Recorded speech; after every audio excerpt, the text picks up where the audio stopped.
சாய்ரா தேவியுடன் முத்த சண்டையிட்டுக் கொண்டிருந்த சாகித்ய தேவ் அவளுக்கு மூச்சு முட்டவும் அவளிடமிருந்து பிரிந்து கீழே தேடுவாங்க கோடி என அவளை துரத்தினான். 2 மாசம் கழிச்சு லவ்வரை பாக்குறேன்னு ஒரு சந்தோஷ முகத்துல தெரியுதா பாரு. எப்ப பாரு கிட்ட வந்தா ஒரு முத்தத்தை கொடுத்துட்டு துரத்துறதுலே குறியா இருக்க மாமா. நம்ம வெளியில மீட் பண்ணா பரவாயில்ல, வீட்ல மீட் பண்றோம். இந்த டாடி மம்மி தாத்தா பாட்டி தங்கச்சிங்க எல்லாரும் இருக்காங்க. அதனாலதான் உன்னை கீழே போக சொல்றேன். இன்னும் கொஞ்ச நேரத்துல நீ கீழே போலனா உன்னை தேடிட்டு மம்மி இங்க வந்துருவாங்க என்றான் சாகித்ய தேவ். சரி சரி, நான் கீழே போறேன். உடனே கிளாஸ் எடுக்காத மாமா. ஆ, என்னோட ஆரஞ்சு சுடிதார் உன்னோட ரூம்ல தானே இருக்கு. இல்ல தேவி, அது மம்மி டாடி ரூம்ல இருக்கு. ஏன் கேக்குற? உங்களை பார்க்க வர்றதுக்கு ஒரு சின்ன பொய் சொல்லிட்டு வந்தேன் என கிளை கூறியதை கூறினாள். அதுக்கு தான் என்ன பேசினாலும் யோசிச்சு பேசணும். சரி போ, போய் குளிச்சுட்டு சன்வியோட ட்ரெஸ் எடுத்து போட்டுக்கோ. ஐ, இது கூட நல்ல ஐடியா தான். எனக்கு எப்படி இது தோணாம போச்சு. எனிவே, தேங்க்ஸ் என அவன் கன்னத்தில் முத்தமிட்டு விட்டு அங்கிருந்து ஓடிவிட்டாள். கன்னத்தில் கை வைத்தபடி புன்னகைத்த சாகித்ய தேவ் ரெக்கை இல்லாமல் பறந்தான். ஆம், சாகித்ய தேவ் சாய்ரா தேவி இருவரும் 2 வருடங்களாக காதலிக்கிறார்கள். இருவரும் விரும்புவது வீட்டில் உள்ள யாருக்கும் தெரியாது. காரணம், குடும்பத்தார் முன்னிலையில் சாதாரணமாகவே இருப்பார்கள். சரியாக 10 மணியாக நவீன் குடும்பம் உள்ளே வர, வாங்க வாங்க என மோகனா வர்ஷா அகிலா மூவரும் வரவேற்று சோஃபாவில் உட்கார சொல்ல, நவீன் மல்லி இனியா விஸ்வமித்ரன் 4வரும் சோஃபாவில் அமர, விஸ்வமித்ரனின் கண்கள் சன்விகா தென்படுகிறாளா என அங்கும் இங்கும் அலைபாய்ந்தது. சில நிமிடங்கள் அனைவரும் பேசிக்கொண்டிருக்க, இளைய பெண்கள் தனியாக கதையடிக்க, இளைய ஆண்கள் விஸ்வமித்ரனுடன் பேச்சு கொடுத்து கொண்டிருந்தனர். விஸ்வமித்ரன் 31 வயது ஆண்மகன். சென்னையில் தனக்கென்று கார் உதிரி பாகங்கள் தயாரிக்கும் கம்பெனியை நிறுவி திறம்பட செயல்படுத்தி கொண்டு இருக்கிறான். நவீனுக்கு தினேஷ் வாக்கு கொடுத்ததால் தான் விஸ்வமித்ரன் சன்விகா திருமணத்தை முடித்து விடலாம் என முறையாக அனைத்து சடங்கும் செய்ய வேண்டும் என நினைத்து பெண் பார்த்து வந்திருக்கின்றனர். சிறு வயதிலேயே மித்ரனிடம் சன்விகா தான் உன் மனைவி என சொல்லி சொல்லி வளர்த்ததாலோ என்னவோ மித்ரனுக்கு சன்விகா என்றால் உயிர். ஆனால் சன்விகாவிற்கோ அவன் தொல்லை என்று சொல்லுவாள். அவள் காலேஜ் படித்த பகுதியில்தான் மித்ரனின் கம்பெனி இருக்கிறது. சன்விகா தினமும் ஸ்கூட்டியில் தான் கல்லூரிக்கு போவாள். அப்படி இருக்கும் நிலையில் எப்போதாவது ஸ்கூட்டி பழி வாங்கினால் அவளை பத்திரமாக அழைத்து வந்து வீட்டில் விடுவது என சின்ன சின்ன விஷயங்களில் கூட அத்தனை பாசத்தை காட்டுவான் மித்ரன். ஆனால் அதையெல்லாம் இன்று வரை சன்விகா தொல்லையாக தான் நினைத்திருக்கிறாள். சரி, எவ்வளவு நேரம் தான் பேசிக்கிட்டே இருக்கிறது. என்னோட மருமகளை அழைச்சிட்டு வாங்க என்றார் மல்லி. ம் என்ற மோகனா, யாழி நீ போய் சன்வியை கூட்டிட்டு வா என்றவர் கிச்சனுக்கு சென்று காஃபி போட்டு ஒரு ட்ரேவில் வைத்து எடுத்து வரவும், மித்ர யாழினியுடன் சன்வி வரவும் சரியாக இருந்தது. இந்தா சன்வி, எல்லாருக்கும் கொடு என அவள் கையில் ட்ரேவை திணித்தார் மோகனா. தன் தாயை முறைத்து கொண்டே அதை வாங்கி கொண்டு சன்விகா, இவனுக்கெல்லாம் காஃபி கொடுக்கலன்னு யார் அழுதா என வாய்க்குள்ளே முனகியபடி 4வருக்கும் காஃபியை கொடுத்தாள். மித்ரனுக்கு கொடுக்கும்போது அவனை முறைக்க தவறவில்லை. காஃபி குடித்து முடித்ததும் சன்விகாவை தன் பக்கத்தில் அமர வைத்து கொண்ட மல்லி, தாங்கள் கொண்டு வந்த தாம்பூல தட்டில் இருந்த பூவை எடுத்து அவள் தலையில் வைத்துவிட்டு தினேஷிடம், அண்ணா, சீக்கிரம் கல்யாண தேதியை குறிச்சிடலாமா என கேட்க, மா, நீங்க என்ன சொல்றீங்க என தன் தாயை பார்த்தார் தினேஷ். என்னதான் ஜாம்பவனாக இருந்தாலும் இப்போதெல்லாம் சரோவை கேட்காமல் அவர் எதையும் செய்வதில்லை. இந்த மாசம் நல்ல நாள் அவ்வளவா இல்ல தினேஷ். அதனால அடுத்த மாசம் நிச்சயதார்த்தம் வச்சுட்டு மாச கடைசியில கல்யாண தேதியும் குறிச்சுக்கலாம் என்றார் சரோ. உங்களுக்கு சம்மதமா நவீன்? எங்களுக்கு ஓகே தான் சார் என்ற நவீன் அதன் பின் மேலும் சில விஷயங்கள் பெரியவர்கள் பேசிக்கொண்டிருக்க கண்ணாலேயே தன்னவளை பருகி கொண்டிருந்தான் மித்ரன். அதையெல்லாம் அறியாதவளோ மல்லியின் பக்கத்தில் அமர்ந்திருக்க முடியாமல் நெளிந்து கொண்டே இருந்தாள். அவளுக்கு மித்ரனை எந்த அளவுக்கு பிடிக்காதோ அதே அளவுக்கு மல்லியையும் பிடிக்காது. காரணம், அவன் அம்மா செல்லம். மல்லிக்காக எதையும் செய்வான். அதுவும் மல்லி செய்யும் ஃபினான்ஸ் பிசினஸை அறவே வெறுத்தாள் சன்வி. இனியாக்கா, நீங்க எப்போ ஊர்ல இருந்து வந்தீங்க என சண்மதி கேட்க, நேத்து தான் சன்வி வந்தேன். மறுபடியும் கிளம்பணுமா இல்ல இனிமேல் இங்க இருந்தே வேலை பார்க்குற மாதிரியாக்கா? இல்ல சன்வி, நாளைக்கு கிளம்பிடுவேன். ஓ, சரி அக்கா என புன்னகைத்தாள். அதன்பின் நவீன் குடும்பம் சென்றுவிட அப்போதே நிம்மதியாக மூச்சுவிட்ட சன்விகா வியான் மடியில் அமர்ந்து தன் அம்மாக்களை பார்த்து, நீங்க 3 பேரும் தெய்வம். எப்படிதான் வருஷம் ஃபுல்லா சேலைய கட்டிட்டு இருக்கீங்களோ தெரியல என சலித்தவாறே கூறினாள். எருமை, என் கால் வலிக்குது என வியான் சொல்ல, பொறுத்துக்கோ ப்ரோ என்றாள் கிண்டலாக. கட்டிக்கிட்டே இருந்தா சரியா போயிடும் சன்வி என்றார் வர்ஷா. ஆமா சன்வி, உங்க அம்மாவுக்கு இன்னும் ஒழுங்கா புடவை கட்டவே தெரியாது என கிண்டலாக கூறிய அகிலா அவர் முறைப்பதை பார்த்து பேச்சை மாற்றும் விதமாக தினேஷிடம், மாமா, என்ன இவ்ளோ மொக்கையா பொண்ணு பார்க்குற ஃபங்க்ஷன் முடிஞ்சிருச்சு. இதுக்கு மேல என்ன பண்ணணும்னு நீ எக்ஸ்பெக்ட் பண்ற அகிலா? இது ஜஸ்ட் ஒரு சம்பிரதாயம். இது இப்படிதான் இருக்கும் என்றார் மாயவன். ஆமா அகிலா, அண்ணன் சொல்றது உண்மைதான். நம்ம குடும்பத்துல எதுவுமே முறையா நடக்கலன்னு அம்மா ஃபீல் பண்ணாங்க. அதனால தான் ஒவ்வொரு சம்பிரதாயத்தையும் பண்ணிட்டு இருக்கோம். அதுவும் இல்லாம இந்த சம்பிரதாயத்தை இதுக்கு மேல பெருசா பண்ண முடியாது. டாடி, அதெல்லாம் சரிதான். ஆனா ஏன் அவங்க சாப்பிடாமயே அனுப்புனீங்க என சாகித்ய தேவ் கேட்க, நாம சாப்பிட்டு போன்னு தானே சகி சொன்னோம்.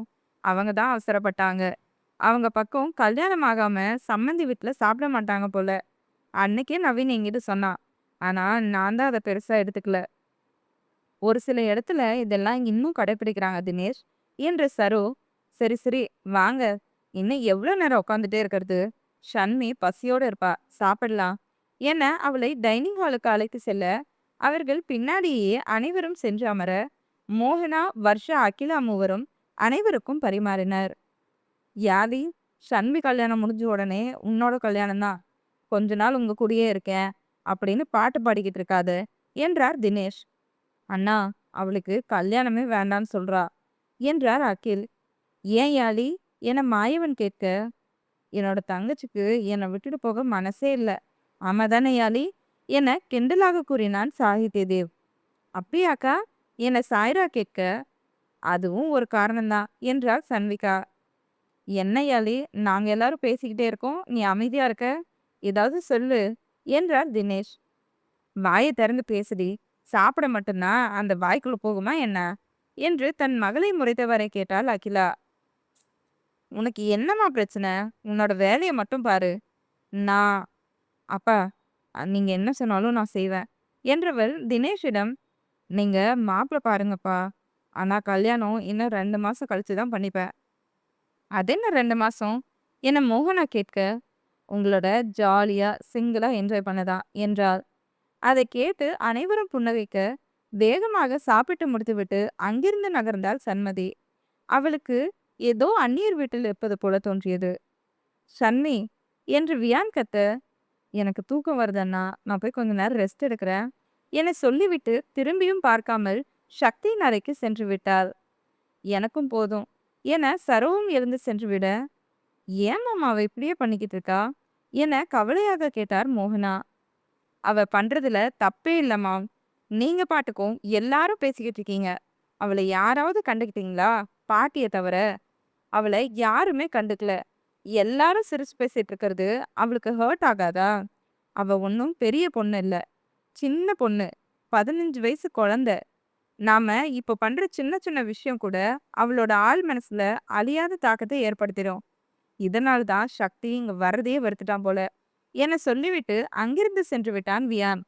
அதில் அனைவரும் கலங்கி போயிருக்க அவர்களையெல்லாம் கண்டு கொள்ளாமல் தன் வயிற்றை நிரப்பிக் கொண்டிருந்தாள் சாய்ரா தேவி. சரஸ்வதி, ராம், மாயவன், தினேஷ், அகில், காயத்ரி, கண்ணன், வள்ளி, சந்தோஷ், கீதா, மோகனா, அஸ்வின், மேகலை, குணா, ஹரிஷ், நமி, மாயவன், வர்ஷா, வியான், தினேஷ், மோகனா, சாகித்யதேவ் 26 வயது, சக்திதேவ் 23, சன்விகா 23, ஷண்மதி 15, அகில், அகிலா, மித்ரயாழினி 25, புவி, அஸ்வின், யாத்ரா 19, சந்தோஷ், நமி, தீக்ஷன்யா 14, வசந்த், காயத்ரி, ரணதீரன் 23, சாய்ரா தேவி 19, ஹரிஷ், கீதா, ஆத்ரேயன் 32. அத்தை, நீங்க எதுக்கு ஃபீல் பண்ணிட்டு இருக்கீங்க? ஷன்மி தானே நம்மளெல்லாம் வேண்டான்னு சொல்லிட்டு ஒதுங்கி போனா. அப்போ நம்மளுக்கும் இப்படி தானே வலிச்சிருக்கோம். இதுவே நாம அவளுக்கு பண்ணும்போது மட்டும் அவ ஃபீல் பண்ணுவான்னு சொல்றது சரியில்ல. வியான் மாமா எப்பவும் சக்தி மாமா, சன்விக்கு தான் சப்போர்ட் பண்ணுவாங்க. நாம பண்ற சின்ன விஷயத்துல கூட குறை சொன்னா, நம்மளால என்ன பண்ண முடியும்? நம்ம எல்லாரும் பேசிட்டு இருந்தா, அவளும் பேச வேண்டியது தானே! அவ ஒண்ணும் வெளியாள் கிடையாது. இந்த வீட்டு பொண்ணு. அவளுக்கு பேச விருப்பம் இல்லாம அமைதியா இருந்தா, அதுக்கு நாம என்ன பண்ண முடியும்? எல்லாரும் உட்கார்ந்து சாப்பிடுங்க. நமக்கு சாப்பாடு தான் முக்கியம் என்றாள் சாய்ரா தேவி. சாய்ரா என மாயவன் அதட்ட, அண்ணா அவ சொல்றது ஒரு விதத்துல சரிதானே. ஷன்மி நம்ம கிட்ட முன்ன மாதிரியெல்லாம் பேசவே மாட்டேங்கிறா. எல்லாரும் ஒண்ணா பேசிட்டு இருக்கும்போது, அவ பேசியிருந்தா பேச வேண்டான்னு யாரும் தடுத்திருக்க மாட்டோம் இல்லையா? ஆனா அவ பேசல. அதே மாதிரி நம்ம மேலயும் கொஞ்சம் தப்பு இருக்குது. நாம பொண்ண தனியா அனுப்பி வச்சிருக்க கூடாது. இப்படியே போனா ஷன்மி நம்மள விட்டு போயிடுவாளோன்னு தோணுது. ஆல்ரெடி சக்தி நம்மள விட்டு போயிட்டா. நான் அவன பார்த்தே 4 வருஷம் இருக்கும். இப்போ ஷன்மியும் நம்மள விட்டு போயிட்டா, நம்மளோட குடும்பம் பிரிஞ்சு போனதுக்கு சமம் என்றார் அகில். நீயாவது சக்திய 4 வருஷமா தான் பார்க்கல அகில். தினேஷும் மோகனா 2 பேரும் அவன பார்த்தே பல வருஷம் ஆகுது. அவனோட குரல மட்டும் கேட்டுட்டு வாழ்ந்துட்டு இருக்காங்க. அப்புறம் ஷன்மி, மோகனா வளர்ப்பு. என்னைக்கும் நம்ம குடும்பத்த உதறி தள்ளிட்டு போகவே மாட்டா. இப்போ அவ நம்மள விட்டு தனியா தங்கியிருக்கிறது ஒரு விதத்துல நல்லதுதான். ஏன்னா, அவ காலடி எடுத்து வச்சிருக்கிறது நடிப்பு துறை. அதுல பல போட்டி, சவால் எல்லாம் வரும். அதுவும் ஷன்னி, ஷின்வா குடும்பத்து வாரிசுன்னு தெரிஞ்சாவே, அவளுக்கு பல பேர் வாய்ப்பு குடுப்பாங்க. ஆனா அவ, அவளோட சொந்த முயற்சியில முன்னுக்கு வரணும்னு நெனைக்கிறா. அதனால அவளுக்கு நாம எப்பவும் அரணா இருக்கணும். இப்போ வியான் சொல்லிட்டு போனது 100க்கு 100 உண்மை. அவ அமைதியா இருக்கும்போது, நாமளே என்னன்னு கேட்டிருக்கணும். நம்ம மேலயும் சின்ன சின்ன தப்பு இருக்கு.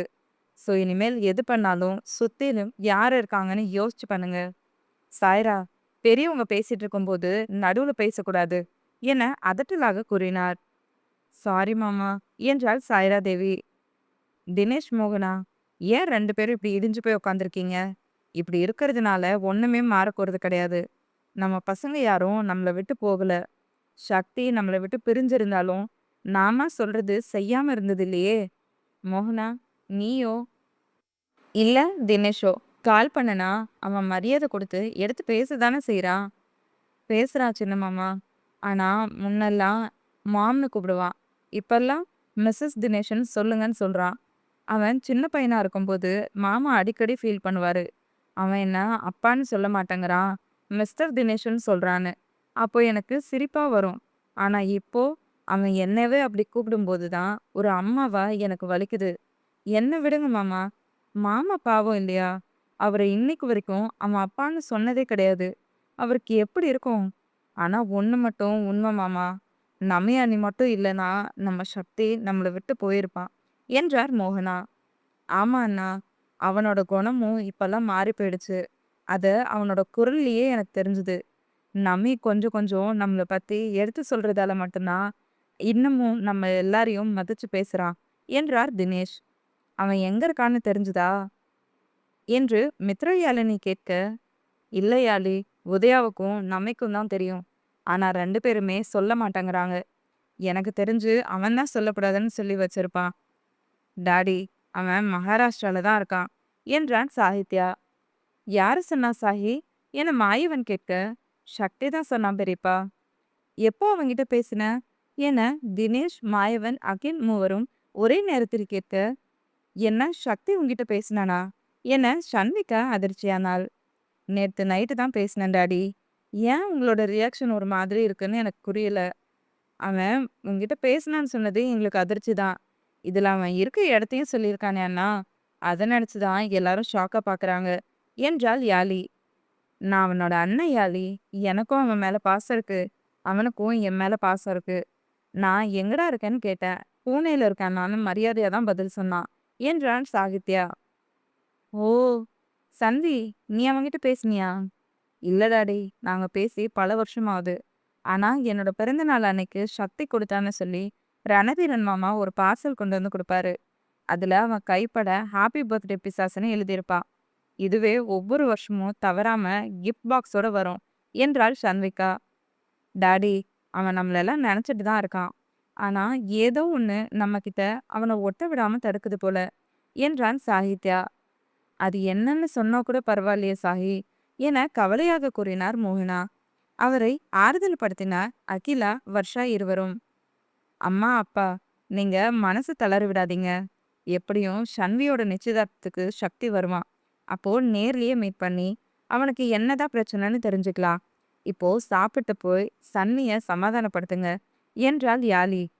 அவள் சொல்வது சரிதான் என நினைத்துக்கொண்டு அனைவரும் சாப்பிட்டு விட்டு பெண்கள் அனைவரும் கிச்சனில் வேலை பார்க்க, சாகித்யா வேலை இருக்கிறது என சொல்லி அறைக்கு சென்றுவிட, அகில், மாயவன் இருவரும் சாய்ரா, சன்வி, யாழி மூவருடன் அமர்ந்து டிவியில் சர்வைவர் நிகழ்ச்சியை பார்க்க, தன் மகளை பார்க்க சக்தி அறைக்கு வந்த தினேஷ் பெட்டில் அமர்ந்து அறையில் இருந்த சக்தியின் போட்டோவை ஒவ்வொன்றாக பார்த்து கொண்டிருந்த ஷன்னியின் அருகில் வந்து அமர்ந்து, அப்பா மேல கோவமா ஷன்மி என கேட்டார். இல்லையாப்பா. அப்ப ஏன் ஷன்மி பாதி சாப்பாட்டுலயே எழுந்து வந்த? நான் எல்லாமே சாப்பிட்டு தானே அப்பா வந்தேன். நீ 3 தோசை சாப்பிடுவேன்னு எனக்கு தெரியும் ஷன்மி. ஆனா இன்னைக்கு ஒரு தோசை கொஞ்சம் ரைஸ் அவ்வளோதான் சாப்பிட்ட. அப்பவே புரிஞ்சுக்கிட்டேன்.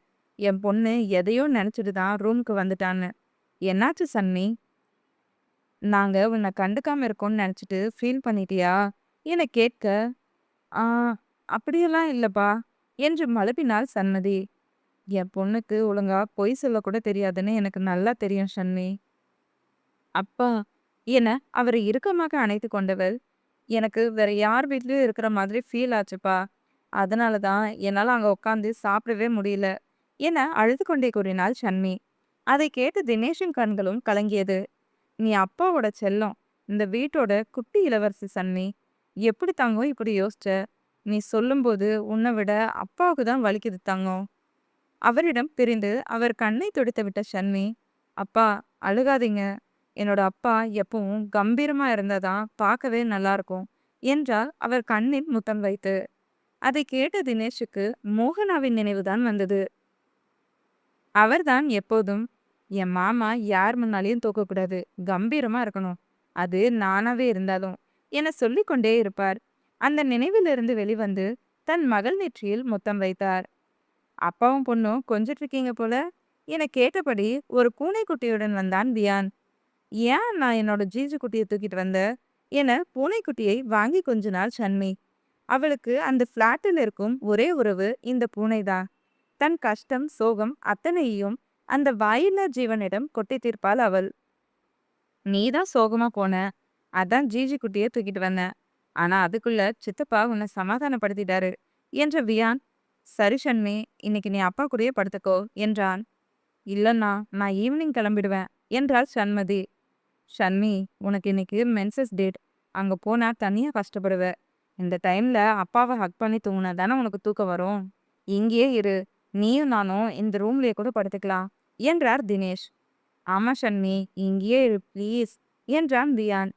சரி அண்ணா, நான் இங்கேயே இருக்கேன் என்றாள் சண்மதி. தீக்ஷன்யா, என்ன பண்ணி வச்சிருக்க? இதை தான் உன் ஸ்கூல்ல சொல்லி கொடுத்தாங்களா என கோபமாக கேட்டார் நமி. கேடியம்மா, நான் என்ன பண்ணேன் என ஒண்ணுமே தெரியாததுக்குள்ள கேட்டாள் தீக்ஷன்யா. அம்மான்னு சொல்லு, கேடின்னு சொன்னா பல்லு தட்டிடுவேன் என கையில் வைத்திருந்த தோசை கரண்டியை காட்டி மிரட்டிய நமி. இதெல்லாம் என்னதுடி, இப்படியா பெயிண்ட சோஃபா ஃபுல்லா கொட்டி வைப்ப என கோபமாக கேட்டார். பெரியம்மா, என்னாச்சு? நீங்க கத்துறது தான் கேட் வரைக்கும் கேக்குது என கேட்டபடி உள்ளே வந்த யாத்ரா பார்த்தது என்னவோ, நமி தோசை கரண்டியை வைத்து தீக்ஷன்யாவை மிரட்டி கொண்டிருப்பதும் அதை பார்த்து கண்ணன், வள்ளி, புவி மூவரும் சிரித்து கொண்டிருப்பதையும் தான். சிபியு வந்துட்டியா? என்னை எப்படியாவது இந்த கேடி அம்மா கிட்ட இருந்து காப்பாத்த. நான் உனக்கு என்னோட டெடிய ஒரு நாளைக்கு கட்டுப்பிடிச்சு தூங்க கொடுக்குறேன்.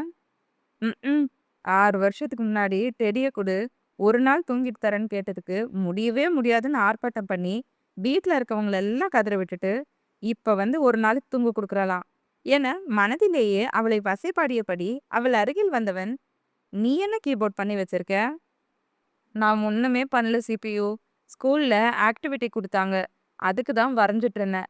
கொஞ்சமா பெயிண்ட் சோஃபால பட்டுருச்சு. அதுக்கு இந்த அம்மா என்னை அடிக்க வரா. காலையில அப்பா அவ்வளோ சொல்லிட்டு போயும் என்னை கொடுமை பண்றா. நான் பாவம் தானே, என்னை காப்பாத்து சிபியு என உதட்டை பிதுக்கி கண்ணீரே வராமல் கண்ணை துடைத்தவளை உண்மையாலுமே அனைவருக்கும் தூக்கி கொஞ்ச வேண்டும் போல தோன்றியது. தன் மகளின் குழந்தைத்தனமான கியூட்னஸில் கோவத்தை விடுத்து அவள் கன்னத்தில் முத்தம் வைத்துவிட்டு அங்கிருந்து கிச்சனுக்குள் புகுந்து கொண்டார் நமி.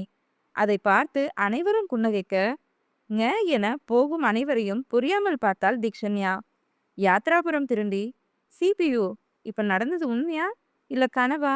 என பாவமாக கேட்டாள். "உண்மைதான் கீபோர்ட், நம்பு.